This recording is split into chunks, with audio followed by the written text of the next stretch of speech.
Números 14, 2. 14, 2. No, perdón. Deuteronomio 14, 2. Números, todavía estoy en número. Deuteronomio 14, 2. Perdón. Seguimos con el tema del Cristo, la purificación del pecado, que iniciamos en la última ocasión. Este sería el segundo estudio de este tema en el capítulo 14 de Deuteronomio. Así que si usted lo tiene ya listo, me dice amén y lo leemos juntos. Amén. Amén. Dice la palabra del Señor: porque eres pueblo santo a Jehová tu Dios. Y Jehová te ha escogido para que le seas un pueblo único de entre todos los pueblos que están sobre la tierra. Amén. Oramos. Señor y Padre nuestro, que estás en los cielos, te bendecimos, te adoramos, Señor. Exaltamos tu precioso nombre en el nombre de nuestro Señor y Redentor Jesús y Cristo.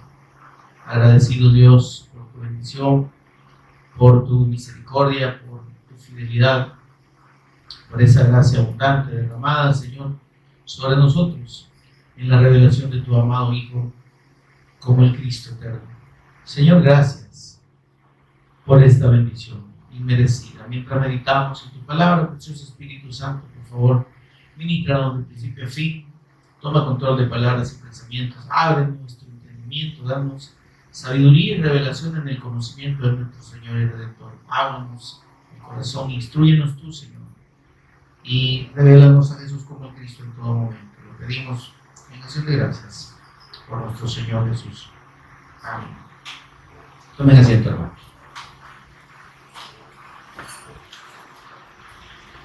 Bien, como estuvimos meditando en la última ocasión, el Señor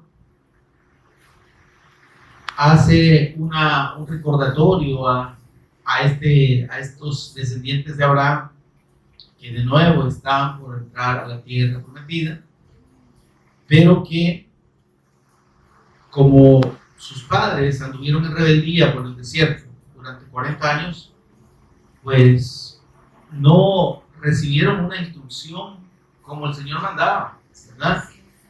Y estos jóvenes o esta nueva generación no conocía las leyes del Señor, no las conocía por lo menos bien. Y el Señor les hace un recordatorio por medio de Moisés, y Moisés hace un recorrido, por así decirlo, hace cuenta de lo vivido hasta ese momento, desde la salida de Egipto hasta ese momento, y les da estas instrucciones a esta nueva generación. Vimos cómo el Señor les recuerda que debido a que Él, como su Dios, los ha llamado para ser pueblo suyo por medio de la fe del pacto, debe haber una distinción muy clara entre ellos y el resto de personas y el resto de naciones. ¿Están conmigo, hermano? De modo que, hermanos, por eso es que encontramos aquí en este versículo que leímos esa aclaración de parte del Señor. Les dice: porque eres pueblo santo a Jehová, apartado para Dios, dedicado al Señor. Amén. Y es este aspecto, hermano, de la santidad del pueblo de Dios ha sido realmente mal interpretado, ¿verdad? Religiosamente a través del tiempo y hasta estas fechas, haciendo o interpretando, mal interpretando, de que esta santidad es producto de una determinada observancia, de una determinada de un determinado sometimiento a los estatutos, mandamientos, decretos, leyes y mandamientos del Señor. Entonces, el Señor les aclara, desde antes de darles este pacto, esta ley escrita, amén. Recordemos que el pacto de Dios, en principio, es la promesa del advenimiento de su ungido, de su Mesías, de su Cristo, amén. Y entonces ese anuncio que primero lo dio a Abraham, según lo confirma el Espíritu Santo en Gálatas 3:8, que de antemano Dios dio el Evangelio a Abraham, es decir, esa buena noticia en la persona del Mesías Cristo. Y ese pacto Dios lo da, esa promesa Dios le entrega como una promesa perpetua, eterna para la descendencia de Abraham. Y ahí, en ese digamos, en ese detalle, en ese punto de la fe del pacto, hermanos, es donde la mayoría de religiosos y las religiones más grandes de este mundo se han perdido. Porque de ahí, de esa palabra que Dios le dice y que Abraham le cree, surge realmente la descendencia de los hijos de Dios, pero la verdadera descendencia de los hijos de Dios. No una descendencia humana o una descendencia de un linaje determinado, sino que una descendencia que es espiritual, que es divina. Amén. Entonces, vemos que Abraham, la Escritura lo confirma en Génesis 15:6, dice que porque le creyó a Dios, porque tomó esa promesa y la creyó, ¿eh? Ejerció fe. ¿En qué? En el pacto, en la promesa del Mesías, porque absolutamente lo que Dios le prometió es que en su simiente o en su descendencia Dios traería la bendición para todas las naciones de la tierra. Entonces, cuando Abraham lo cree, entonces ahí Dios dice, este es mi linaje. Y Dios le cambia el nombre a Abraham, porque antes se llamaba Abraham, así con M, ¿verdad? Que era padre enaltecido. Y le cambia a Abraham, ya con la H intercalada, que significa padre de multitudes. Entonces, y esas multitudes, hermanos, no necesariamente, no eran solo humanas. Amén. No era descendencia solo humana, sino que le dice el Señor cuando le da el pacto. Cuenta las estrellas del cielo, del firmamento. Sí puedes. Mire esto, ¿verdad? El Señor es bien claro cuál era el propósito. No iba a poder contar, así será tu descendencia. Y cómo una descendencia puede ser tan numerosa y tan incontable como las estrellas. Bueno, le dice también como la arena, ¿verdad? Entonces, porque no es una descendencia física. Amén. Dios está hablando de esa descendencia eterna, incontable. Amén. Que por generaciones había de surgir, no de un linaje determinado, como era el caso de Abraham y el pueblo de Israel, como la descendencia de él, ¿verdad? Sino que en todas las naciones la fe de ese pacto convertía al que lo creyera en linaje de Dios. ¿Se entiende esto, hermano? En descendientes de Abraham por la fe.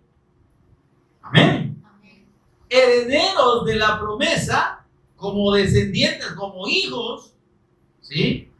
Por la fe ejercida por Abraham. Es decir, que si usted y yo a semejanza o igual que Abraham creemos en este pacto, somos contados como descendencia suya bajo la promesa, bajo el pacto, ¿verdad? De tener la bendición de Dios por medio de esa fe en ese pacto. ¿Se entiende esto? Es decir, que formar, integrarse o ser parte del pacto de Dios y recibir la bendición de Dios está supeditado exclusivamente a la fe en la promesa del Mesías Cristo. No hay más. Abraham, vuestro padre, dijo el Señor en Juan 8:56 a los judíos de su tiempo, religiosos, teólogos muy conocedores de la Escritura. Abraham, vuestro padre, se gozó de que había de venir. Entonces Abraham no se estaba gozando porque iba a recibir la tierra. No. Por lo que Abraham vivió y por lo que dio propósito a su vida y se dispuso a ser obediente, fue por la esperanza de la promesa del Mesías. Dijo él, yo tengo que ver el día del Mesías, de esa promesa del Señor. Y lo vio, dice. Y ya explicamos cuándo vio Dios, cuándo vio a Abraham, o Dios le reveló a Abraham el día del Cristo. Amén. Ahora, decía que ahí es donde la gente religiosamente se ha confundido. Y vemos las dos religiones más grandes del mundo, que es la religión musulmana y la religión judeo-cristiana. ¿Están conmigo? Porque como de Abraham descienden tanto unos como otros, ¿verdad? Los judíos como los árabes. Entonces todos se creen dueños de la verdad, se creen o se consideran verdaderos hijos de Abraham, se consideran además verdaderos hijos de Dios en función de la condición humana o de la herencia humana. Y el Señor fue muy claro hablando de los hijos de Abraham por medio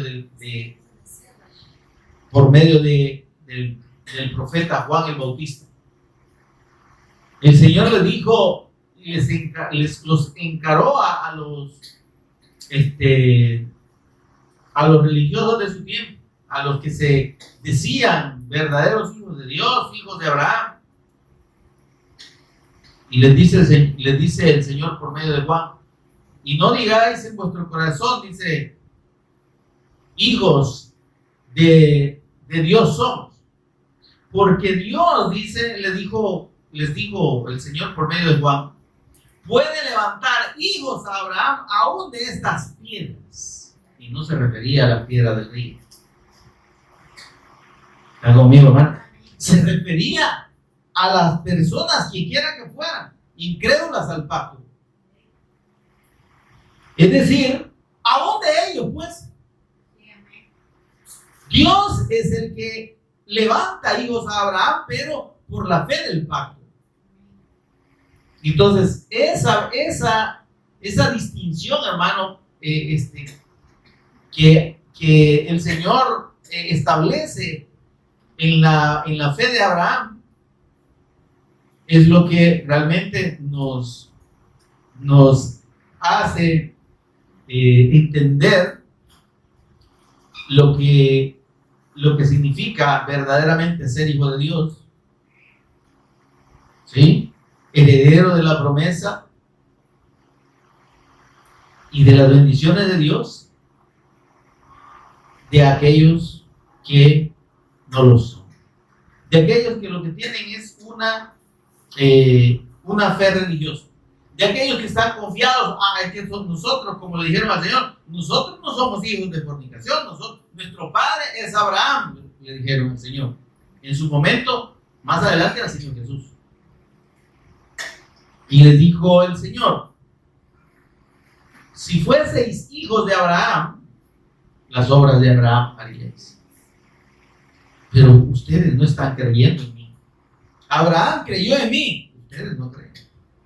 Y Abraham no me vio. Abraham solo recibió la promesa.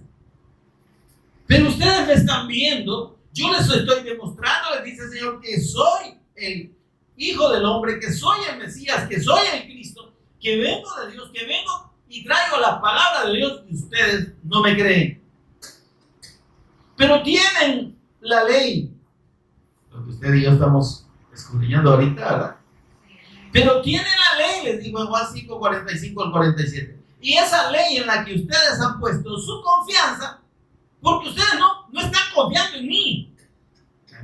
conmigo? Amén. Ustedes no están creyendo en mí, ustedes están creyendo en la ley. O están confiados en la ley. Si realmente ustedes creyeran en la ley, ustedes lo que están haciendo es se están confiando en las obras de la ley, pero no están creyendo en el testimonio que la ley da acerca de mí. Amén, hermano. Juan 5, 45 al 47 dice, no, yo no los voy a acusar delante del Padre. Ustedes ya tienen quien los acuse, la ley, en la cual ustedes han puesto su confianza. Porque si creyeran en la ley, ahí está la gran diferencia. La ley, hermanos, fue dada, y lo recuerdo, al pueblo bajo la condición de fe en la promesa fundamental dada y revelada a Abraham. Repito, Éxodo 19, 5 y 6. Si diereis oído a mi voz y guardareis mi pacto. No lo había dado todavía, fue antes que Moisés subiera al monte. Si diereis oído a mi voz y guardareis mi pacto. ¿Cuál pacto? El pacto que yo le di a Abraham, que le confirmé a Isaac y que le reconfirmé a Jacob. Si dierais oído a mi voz y guardareis mi pacto como vuestros padres lo guardaron, vosotros me seréis especial tesoro entre todos los pueblos de la tierra. Y me seréis un reino de sacerdotes y gente santa. Vamos al punto de la santidad. Entonces, la santidad, ¿de qué depende? De acuerdo a la palabra de Dios. Depende de la fe en el pacto, en oír, en atender a lo que Dios mandaba hacer, pero con la fe del Mesías Cristo. Amén. Con la fe que hizo Abraham, amigo de Dios, que lo hizo justo delante de Dios. La fe en el Mesías Cristo, que había de venir. Amén.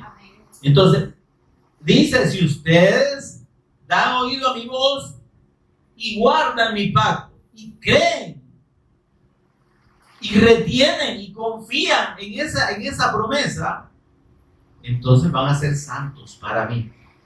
¿De qué dependía la santidad del pueblo? De la fe en el Mesías Cristo. Simple. ¿Y eso a qué nos iba a llevar? A que todos los estatutos, mandamientos, ordenanzas, decretos y leyes del Señor los iban a obedecer, pero no confiados en que esa obediencia ritual, ¿está conmigo, hermano? Que esa obediencia, por así decirlo, conductual, era lo que los hacía santos. ¿Me estoy dando a entender, hermano? Sino que, por lo contrario, con la fe en la promesa que los hacía santos para Dios y los hacía un reino de sacerdotes, sí, guardaban la fe en el Mesías Cristo.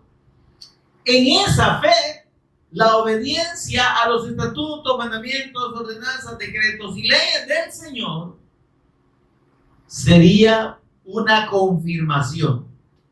Serían demostraciones de la fe. ¿Se entiende esto? Demostraciones de la fe que movían esos actos, esas liturgias, esas celebraciones. Sin esa fe, hermanos, lo que queda en las personas son prácticas religiosas. Y esas prácticas religiosas se vuelven costumbre. Y esa costumbre se vuelve tradición. Y la tradición ya no es de Dios, ya no es mandamiento de Dios. Porque el Señor les dijo, ustedes enseñan como doctrina mandamientos de hombres. Y ustedes, les dijo el Señor, cambian la ley de Dios y sobreponen sus tradiciones a la ley. Amén. No estamos diciendo que la ley está derogada, no. Amén. En la esencia de los mandamientos de Dios, esa se mantiene. Pero lo que tiene que ver con ordenanzas específicas como la práctica de los sacrificios de animales, de las ofrendas de granos. ¿Está conmigo, hermano? De las primicias, de los diezmos de granos. ¿Está conmigo? Y de todo lo que la ley ordenaba como una serie de actos específicos que debían cumplirse para los propósitos de la administración delante de Dios y del recordatorio al pueblo de la fe en el pacto. ¿Para qué eran los sacrificios de animales? Ya dije que eran todo lo que la ley mandaba, era demostración de la fe. Entonces la gente debía traer sus sacrificios delante de los sacerdotes, ¿verdad? Pero no en la confianza de que la muerte de ese animalito les iba a quitar el pecado. Jamás pasó eso. Sino en la fe, en el sacrificio del Cordero de Dios prometido como el Mesías Cristo. ¿Está conmigo, hermano? Entonces, sin esa fe, pobres animalitos los mataban por gusto. Y el Señor les dijo: yo estoy hastiado de sangre de toros y de machos cabríos. Vuestra fiesta solemne, les dice el Señor más adelante, las tiene abominada mi alma. Me son gravosos vuestros días de reposo, vuestros días solemnes, porque sin la fe del pacto todo eso no sirve de nada, hermano. Usted se puede arrastrar de aquí a la luna o donde quiera como una muestra de sacrificio. Eso no le va a contar absolutamente para nada a nadie, porque tanto desde la antigüedad como ahora, lo que justifica al hombre y lo que lo sigue, lo ha justificado y lo va a justificar eternamente, o al menos hasta que el Cristo venga, es la fe en el pacto de Dios, es la fe en el Mesías Cristo. Y el Señor les dice a estos religiosos: si ustedes creyeran en la ley, creerían en mí, porque Moisés de mí escribió, hombre, que no se han dado cuenta. Todo lo que habla Génesis, Éxodo, Levítico, Números, Deuteronomio, que es la Torá, que es la ley, ¿sí? Que es el famoso Pentateuco. Eso que está ahí, todo, dice el Señor, testifica de mí. Amén. Si ustedes piensan que recibir la bendición de Dios es por llevar un animalito, un pollito, qué sé yo, un palomino a sacrificar, o por llevar sus panes o las ofrendas de sus granos, ¿y ustedes creen que con eso ustedes están bien conmigo? No, no. Ningún acto litúrgico, ningún rito de los que Dios mandó purificaba a nadie, hermano. Por eso es que el Señor les dijo: por gusto que ayunen. Y aplica para ahora, porque hay un montón de gente que ayuna. ¿Y para qué ayunan? Pues? ¿Para qué se someten a sacrificio? ¿Para qué se desvelan toda la noche? Según ellos, para santificarse más y estar preparados.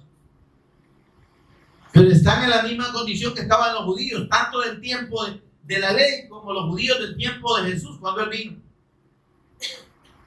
Porque estaban confiados en lo que hacían, no en la fe del Cristo. ¿Se entiende? ¿Qué dijo aquel fariseo que se paró en el templo? De pie, no se arrodilló siquiera. Señor, te doy gracias porque no soy como los demás hombres, pecadores, sinvergüenzas, ¿verdad? Impíos. Yo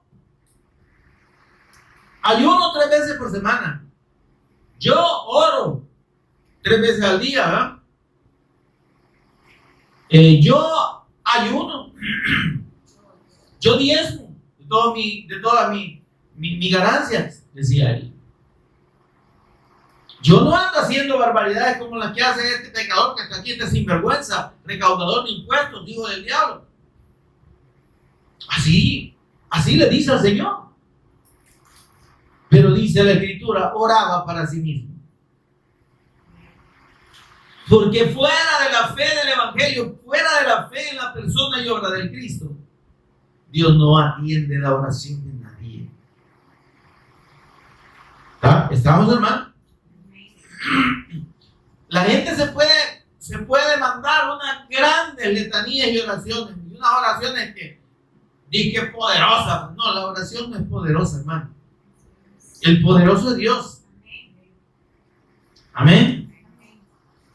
Cuando se ora, cuando los justos oran, el poder de Dios respalda esa oración conforme a su voluntad, no a la voluntad nuestra. Ahora, digo, cuando los santos de Dios oran. ¿Y quiénes son los santos? Los que hacen la voluntad de Dios y los que conforme a la voluntad de Dios piden. Pero ¿qué está pidiendo ahora la gente en sus oraciones?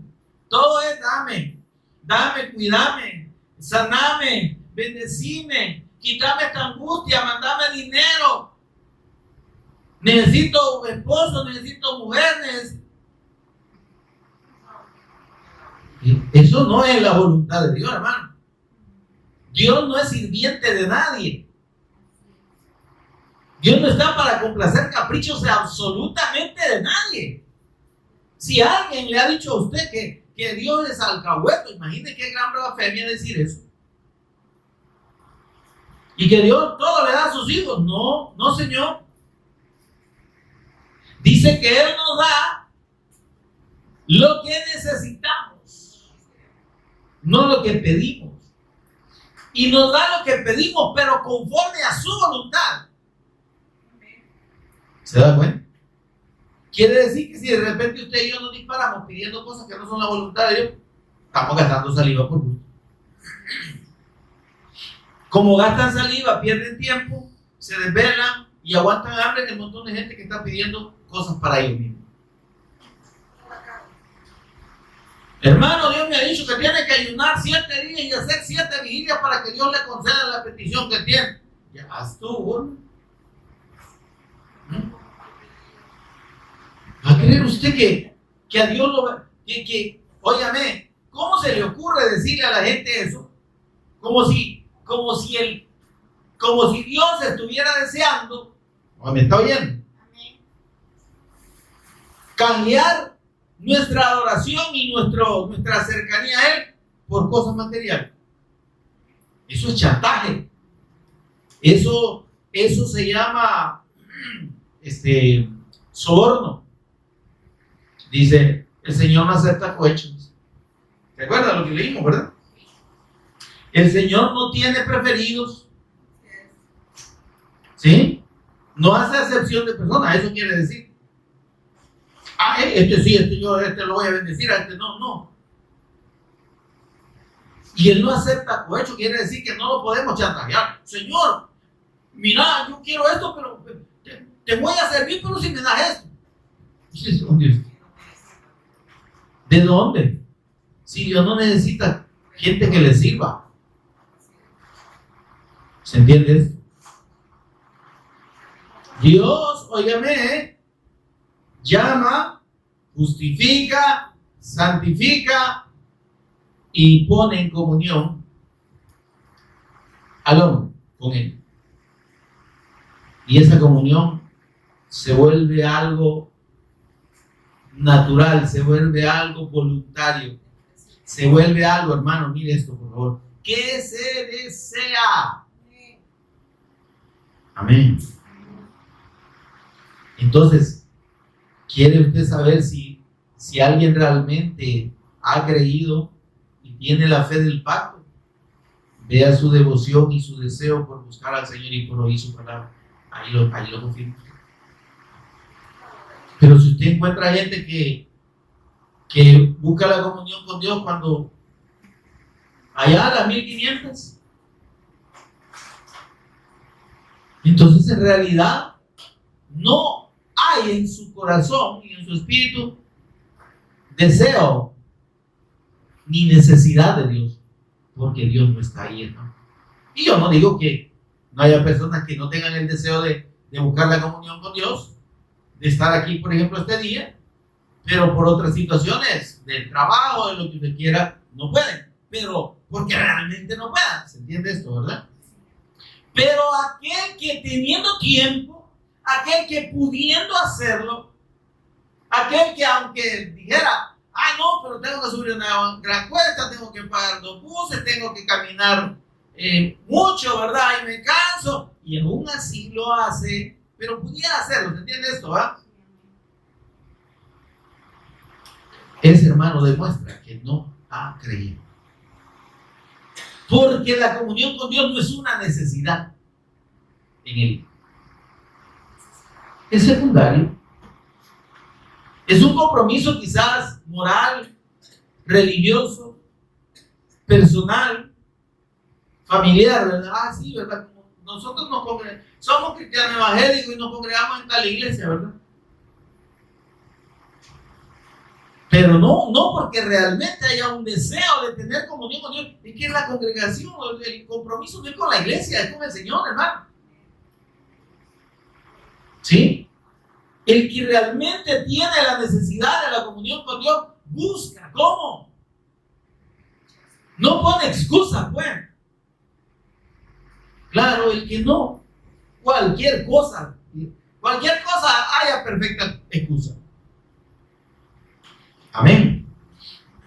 Entonces les dice el Señor, es que ustedes me van a hacer un reino de sacerdotes y gente santa si mantienen, si disponen su oído para oírme, para oír mi palabra, y si guardan mi palabra. Son 2 cosas, hermanos, necesarias en la fe del Evangelio.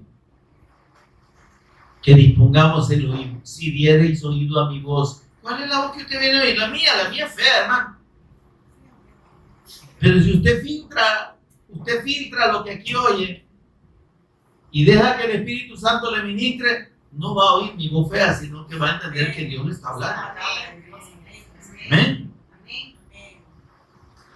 Y dice, y la segunda, guardaréis mi palabra.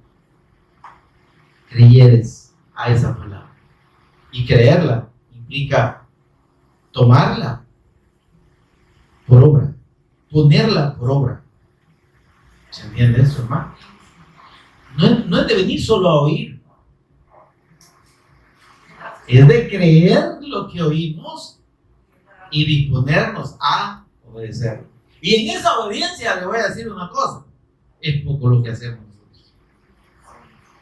Fundamentalmente la disposición, el deseo, porque la obra de la obediencia la hace Dios en el que cree, en el que se dispone, en el que dice, sí Señor,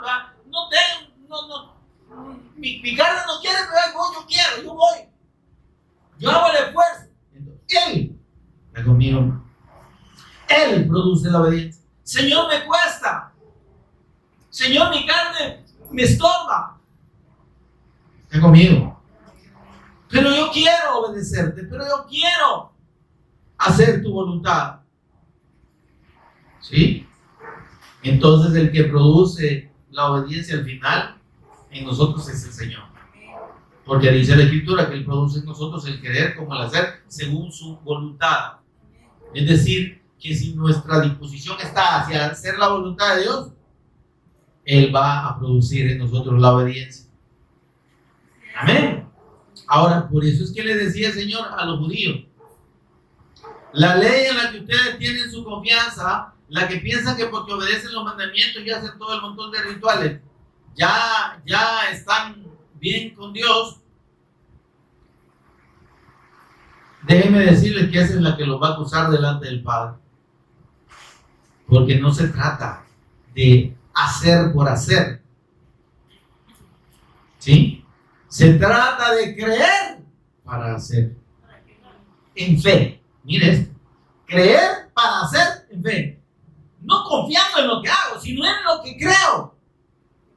No confiando en mi capacidad, sino en el poder de Dios que actúa en mí poderosamente por medio de la fe. Es que esto, hermano, es imposible sin que el Cristo sea revelado al hombre, sin que la fe del Hijo de Dios esté profundamente en el corazón de la persona.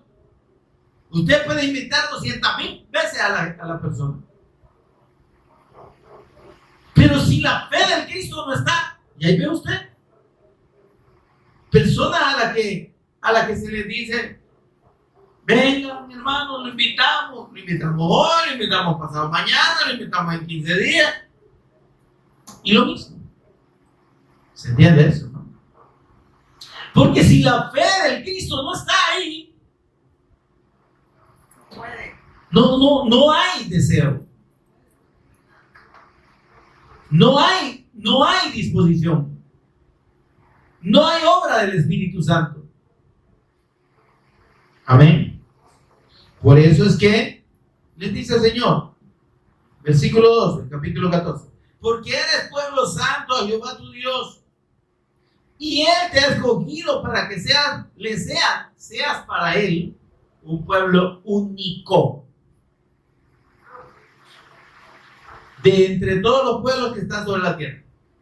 Y esta distinción, ¿a qué viene, hermano? Es que, mire, hermano, el que está con Dios se distingue. ¿Está conmigo, hermano? Los que estamos en la comunión del Padre por medio de la fe en el Hijo, en el Cristo, no debemos distinguirnos. O sea, hay una distinción que Dios pone. Amén, hermano. Y aunque usted no lo diga, aunque usted no lo externe, la presencia de Dios, la presencia del Espíritu Santo se nota. ¿Me oyó? Se nota. La gente va a saber que no está tratando con cualquier hijo de vecina. Que hay un linaje de Dios en usted y en mí que nos distingue y nos debe distinguir como hijos de Dios. Pueblo único, porque el que está con Dios y el que tiene comunión con Dios, el que ha creído a su palabra, es único. Amén, hermano. Somos únicos. Y por eso es que el Señor le dijo a Israel, a este pueblo, al que le dio su ley, me seréis santos, porque yo soy santo. Amén.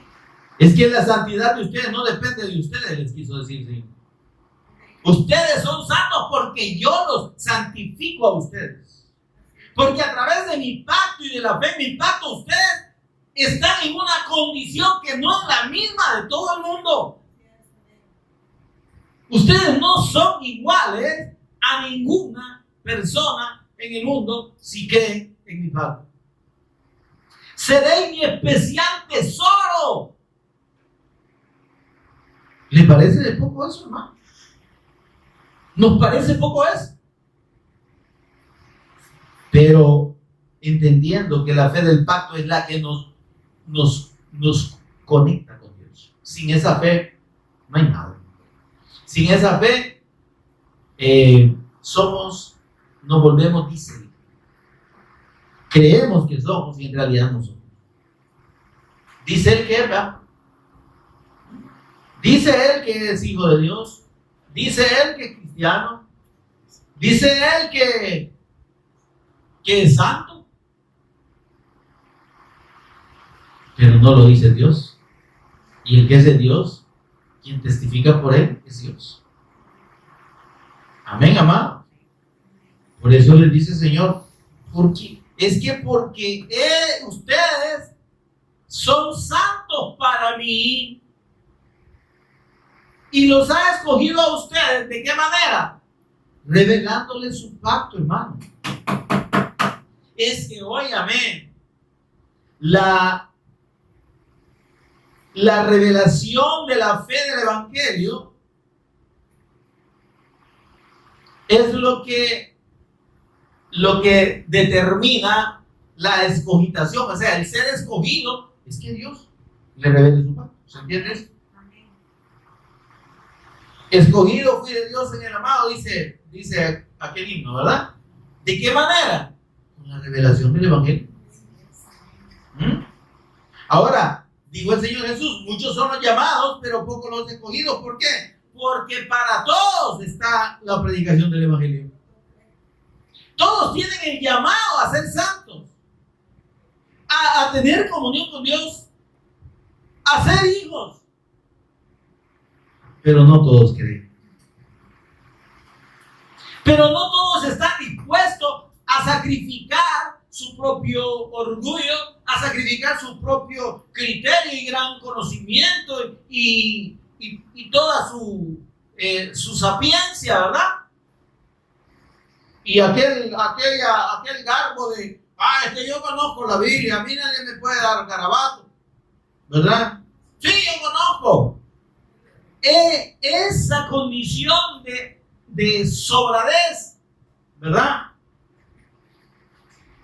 Impide la revelación de Dios. Porque el Señor dijo, el que se humilla será exaltado, pero el que se exalta será humillado. Porque delante de Dios no cuenta nuestro criterio, hermano, no cuenta nuestro pensamiento, no cuenta nuestra razón. Nuestro raciocinio se vuelve inútil. No es en la sabiduría del hombre que se conoce a Dios. En la sabiduría de Dios agradó a Dios salvar a los hombres por medio de la locura de la predicación del Evangelio. En la sabiduría de Dios es que es revelada la fe del Cristo.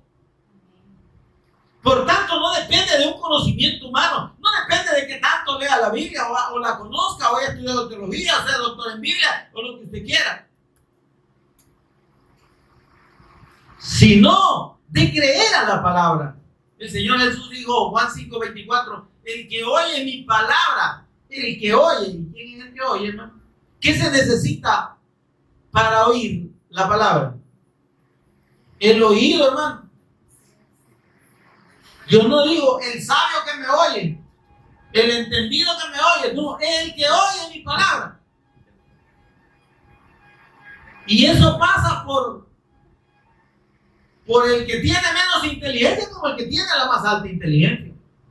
Pero si oye y cree. El problema, hermano, es que la gente en este tiempo está oyendo, pero como su saber es más que el de Dios, su saber es más que el de la palabra de Dios, le ponen pero a la palabra de Dios. Siempre están cuestionando, siempre están sobre razonando. Sí, pero es que ahí no sé qué. Pero mire, ya que esto aquí, esto allá, y le empiezan a cuestionar a Dios. El que no recibe el reino de Dios como un niño, es decir, sin cuestionar, sin imponer su razón, su criterio, su argumento, no puede entrar en el reino de Dios. Entonces más vale que delante del Señor nos dispongamos nada más a oír y a creer. Porque cuando es así dice, el que oye mi palabra y cree al que me envió, tiene vida eterna. ¿A dónde están los títulos ahí? ¿A dónde está el conocimiento profundo de las Escrituras?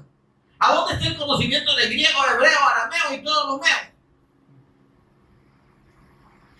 ¿A dónde están las profundidades de la Torá y lo que usted quiera? No hay, hermano. En la sabiduría de Dios, el mundo no conoce a Dios mediante la sabiduría, entiéndalo. Y recuérdenlo, tengámoslo presente. Por eso es que dice el Señor, en función de la condición de un pueblo santo, escogido por Dios por medio de la revelación del pacto, es que dice, ustedes no deben distinguirse en no contaminarse con cosa inmunda, en este caso comida, ¿verdad? Pero ¿y por qué? ¿Por qué entonces el Señor hizo esta distinción entre animales limpios y animales impuros? Porque eso, hermanos, esos dos conceptos de animal limpio y de animal impuro era un reflejo de el hombre purificado por Dios. ¿Está conmigo? santificado por Dios y el que no lo estaba. Eran un simbolismo de la condición del hombre con Dios y sin Dios. Como el pueblo de Dios fue llamado para creer al pacto y mediante esa fe ser un pueblo santo a Dios, entonces esa condición estaba unida al hecho de comer animales limpios, entre comillas, porque Dios estaba hablando de la comunión de la luz con la luz. ¿Se entiende esto? Que no podía haber comunión entre la luz y las tinieblas, porque si esta gente no distinguía entre alimentos limpios e impuros, entonces no estaba siendo consecuente con su condición de santo a Dios. ¿Se entiende? Por eso les dice, no se van a contaminar, les dice aquí, miren, versículo 3, nada abominable comerán. ¿Sí? De estos animales, dice el Señor, no van a comer. Amén. Ahora, mire esto, qué lindo. Para ellos, ritualmente, estaba prohibido comer determinada comida. ¿En función de qué? Del anuncio de la santificación que Dios obraría a favor del que creyera, ¿sí? Por medio de la obra del Cristo. ¿Se entiende esto, hermano? Entonces, esto estaba haciendo un anuncio de la obra del Cristo a favor de su pueblo santificado y de aquellos que, por cierto, santificados por la fe, ¿verdad? Y aquellos que no creían. ¿Se entiende esto? Eso sigue hasta hoy, hermano. Por eso es que cuando encontramos allá esa aclaración, venido el Cristo, vámonos a Hechos 10:10, por favor. En Hechos 10:10 tenemos el primer momento en el que el Evangelio fue predicado por los discípulos del Señor a personas que no eran judías. Y mire, la mentalidad del pueblo judío llegó a tal punto que para ellos un gentil, o sea, una persona que no era judía, no era descendiente de Abraham, y según ellos no estaba en el pacto de Abraham porque no era circuncidado, era inmundo. Y no había que ni comer con ellos, no había que ni hablarles. Los veían como despreciables, imagínense usted. Mire la mente religiosa hasta qué punto llega. Y entonces, por eso es que mire lo que dice el apóstol Pablo aquí.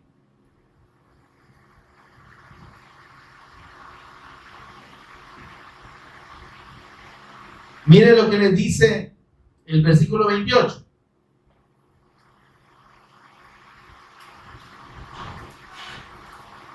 Y les digo a esos que se habían reunido en la casa de Cornelio. Hechos 10:28, ¿lo tienen? Ustedes saben cuán abominable es para un varón judío juntarse o acercarse a un extranjero. O sea que estos habían agarrado el mandamiento de Dios a su manera y como herramienta para despreciar gente y no para atraer. ¿No le suena algo familiar esto?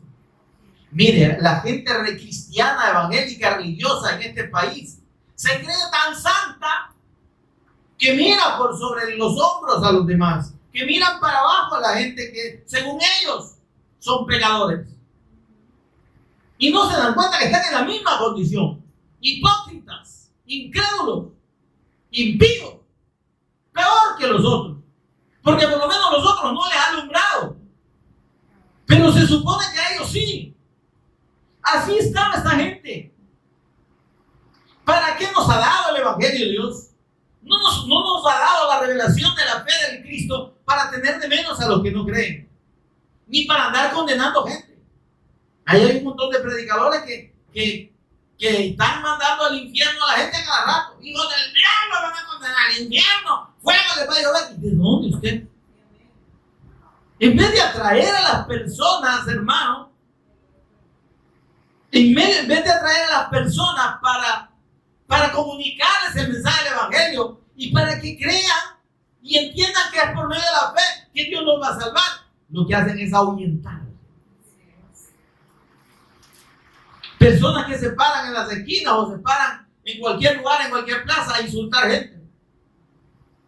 Vean, pecadoras, prostitutas, bolos, chucos. Así no se predica el Evangelio, hermano. Eso es lo que estaban haciendo. Les digo al Señor, impíos, escribas y fariseos, porque ustedes le cierran la puerta del reino de los cielos a los que quieren entrar. Y ni ustedes entran, ni dejan entrar a los que quieren. Apártense. Ya dejen de creerse tan santos y tan merecedores de Dios que los demás no los pueden ni tocar. Ahí no me toquen ni un bayú por ahí, que me quitan la unción. Vaya ve. Si la unción estuviera encima de las personas, hermano, no es de Dios. Porque la unción del santo está dentro. Dice el apóstol Juan, vosotros tenéis la unción del santo, tenéis adentro. ¿Por qué? Porque la unción del santo es el Espíritu Santo. Y ese Espíritu Santo Dios lo ha hecho habitar en nosotros, dentro de nosotros. Por tanto, la unción es algo que alguien la pueda andar. Ay, recibir la unción. Farsantes, mentirosos, charlatanes, impíos. El Señor les dijo así a los religiosos de su tiempo. Cuando les dijo hipócritas, les estaba diciendo impíos. Esa es la mejor traducción de la palabra hipócrita. Claro, en las traducciones no sé por qué buscan la palabra más suave, pero el Señor no les dijo hipócritas. Les dijo impíos, incrédulos. Eso les estaba diciendo. ¿Por qué no decís bien nosotros? Si miramos, cómo andamos vestiditos, ¿ves? Nosotros nos lavamos las manos, nos purificamos, guardamos los mandamientos. Impío. De nada le sirve su vestidura bonita, aparente de religiosidad, sus actos aparentes de piedad, si no creen a mi palabra. Y si no están siendo obedientes a esa fe. Amén. Pero mire lo que dice Pedro. Ahora, ¿por qué les dice esto? Mire, porque antes dice el versículo 10, estaba hablando de Pedro, ¿verdad? Que subió a la azotea, dice, para orar cerca de la hora sexta, ahí por mediodía. Mire que Pedrito, como era judío, tenía la costumbre bien arraigada, ¿verdad? De orar 3 veces al día, en la mañana, a las 9, a las 12 y a las 3 de la tarde. Así que estaba cumpliendo, mire, pero bueno. Pero realmente tenía la fe del Cristo, ¿verdad? Tuvo gran hambre, dice, y quiso comer, pero mientras le preparaban algo, le sobrevino un éxtasis. Vio el cielo abierto que descendía algo semejante a un gran lienzo que atado en las 4 puntas era bajado a la tierra, en el cual había de todos los cuadrúpedos terrestres y reptiles y aves del cielo. Y le vino una voz diciendo, levántate, Pedro, mata y come. Dios le estaba hablando. Ve que baja un lienzo lleno de todo tipo de animales, puros y bueno, principalmente inmundos, ¿verdad? Entonces Pedro le dijo, no, Señor, vaya, mire a dónde llega, hasta qué punto llega el religioso, ciego, impío y tonto. De que aún que Dios les habla, dicen no. No, eso que está diciendo ese maestro, no es de Dios. Si usted cree que no es de Dios, dele, papito. Entienda eso con el Señor. Le dice, no, Señor, porque ninguna cosa inmunda entraba en mi boca. Ay, Señor. Para los que creen que comer determinadas comidas los contamina. No. Ahora dice, volvió la voz a él la segunda vez y le dijo, lo que Dios limpió, no lo llames tú como. Ahí, óigame, Dios estaba confirmando la prohibición de allá. ¿Por qué hizo distinción entre animales limpios e impuros? Porque los limpios nos representaban a nosotros, al pueblo de Dios. Y los impuros a los incrédulos.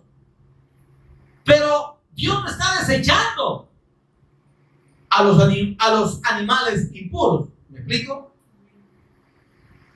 Dios le está diciendo, yo ya los santifiqué, yo ya los limpié. ¿Está conmigo?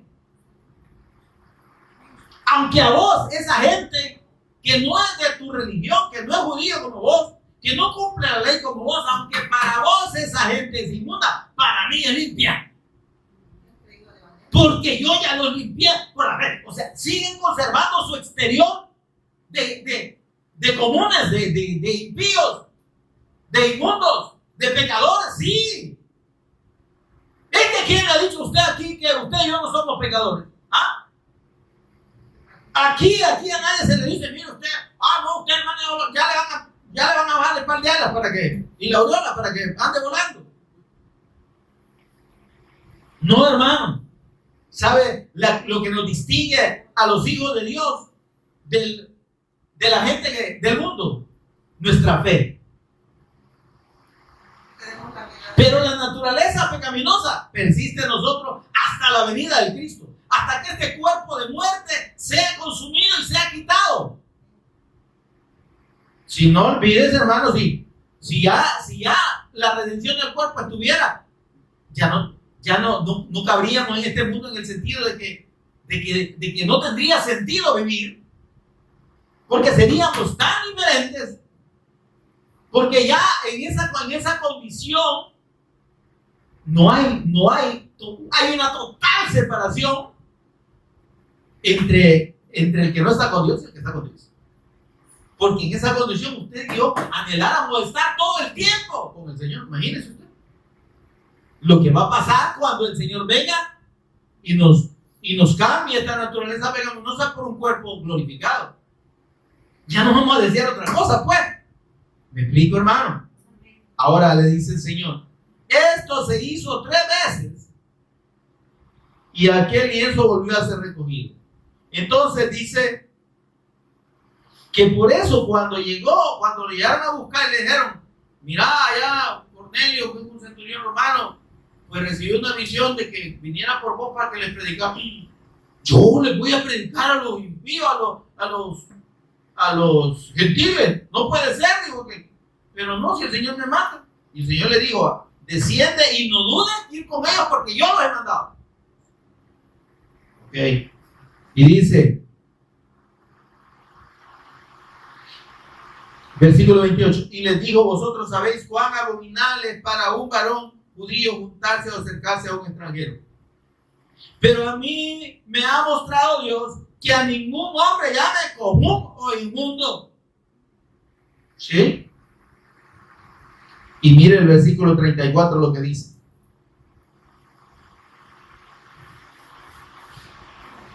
Entonces Pedro, abriendo la boca, dijo, en verdad comprendo que Dios no hace acepción de personas. ¿Se acuerdan lo que dijo el Señor? El Señor no hace acepción de personas ni acepta cohechos. A Dios no lo podemos chantajear, ya deje de andar pensando que porque viene al culto todas las veces y no se pierde ni uno, ya usted le puede reclamar al Señor. No, hermano, venimos a la reunión, a la adoración juntos, pero porque lo anhela nuestra alma. ¿Sí? Porque lo necesitamos, porque estamos agradecidos con el Señor, porque queremos la comunión con Él, a pesar de nosotros mismos. ¿Sí? Porque si fuera en nuestra carne, hermano, estaríamos perdiendo el tiempo aquí, ¿sí o no? Para la gente, ¿por qué creen que no buscan al Señor? Porque para ellos es una pérdida de tiempo. Pero para los hijos de Dios, nada que ver, es todo lo contrario. Ahora, mis amados, bendito el Señor, que por eso es que ahora usted y yo podemos gozar de esta bendición. Hemos sido santificados, purificados. Mire lo que dice 1 Corintios capítulo 1, capítulo 6.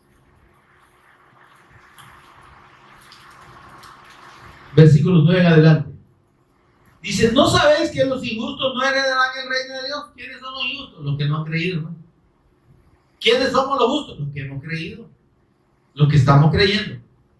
No se equivoquen, ni los fornicarios, ni los idólatras, ni los adúlteros, ni los afeminados, ni los que se echan con varones, ni los ladrones, ni los avaros, ni los borrachos, ni los maldicientes, ni los estafadores heredarán el reino de Dios. Vaya, y aquí se agarran los bayuncos para tirarle a la gente y condenarlo. Pero no leen el versículo 11. Y esto erais algunos. Erais. No creáis que eran las santas palomitas del Señor. Erais como esa gente que se menciona aquí, con todas esas condiciones pecaminosas. Pero ¿qué dice? No, ahora ya habéis sido lavados. Amén. ¿Ya habéis sido qué? Santificados. Ya habéis sido justificados. Óigame, por favor, léalo. Ya, ahora. Pero ¿de dónde venimos, hermano? No nos creamos más dignos que nadie. Mas ya habéis sido. Dígalo, hermano. Dígalo. Ya habéis sido lavados. Ya habéis sido santificados. Ya habéis sido justificados. ¿Cómo? En el nombre del Señor Jesús, por la fe en la persona y obra de Cristo y por el Espíritu de nuestro Dios. A Él sea toda honra y toda gloria, mis amados. Démosle un aplauso al Señor. Pónganse en pie, por favor, y oramos un momento, dando gracias al Señor por su palabra. Señor y Padre nuestro, bendito seas. Gloria a tu santo nombre. Gracias, Señor, gracias por tanto amor y tanta misericordia y tanta fidelidad. Gracias por salvarnos, Señor, por purificarnos, por lavarnos, por limpiarnos, por santificarnos, por la fe en el nombre del Señor Jesús y por medio de tu Santo Espíritu. Señor, que nos regenera y nos ha regenerado, Señor, en un espíritu y un corazón nuevo, un alma nueva. Y que dentro de nosotros es esa presencia gloriosa, Señor, de tu Espíritu Santo, nos lleva a la obediencia a tu voluntad, a tu palabra, a tu pacto, Señor. Gracias. Bendito sea Dios. Glorioso Señor, en la comprensión, Señor, que tenemos y que nos has dado de el significado y el alcance de esta fe en tu pacto, Señor. Queremos, Dios, tener presente en nuestro corazón el propósito que hay de parte de ti, Señor. Y es que demos testimonio al mundo, es que anunciemos a los que no han oído de ti, a los que no creen en ti, a los que no han oído el testimonio del Cristo como está anunciado, revelado en la Escritura y como está mandado a ser predicado. Señor, que seamos nosotros esos voceros, esos atalayas. ¿A quién enviaré y quién irá por nosotros?, dice el Señor. Señor, y respondemos, heme aquí, envíame a mí. Señor, queremos asumir ese reto, queremos tomar ese llamado, Señor, y ese mandato de ir y predicar tu palabra, de predicar el Evangelio, el testimonio del Cristo, para que los que no han creído, los que no han oído, oigan, los que no han creído, crean por medio de ese oír, y los que crean puedan ser salvos para honra y gloria de tu nombre. Ayúdanos, Señor. Lo pedimos en acción de gracias por Jesús el Cristo, nuestro Señor y Redentor. Amén y amén. Gloria a Dios, mis amados.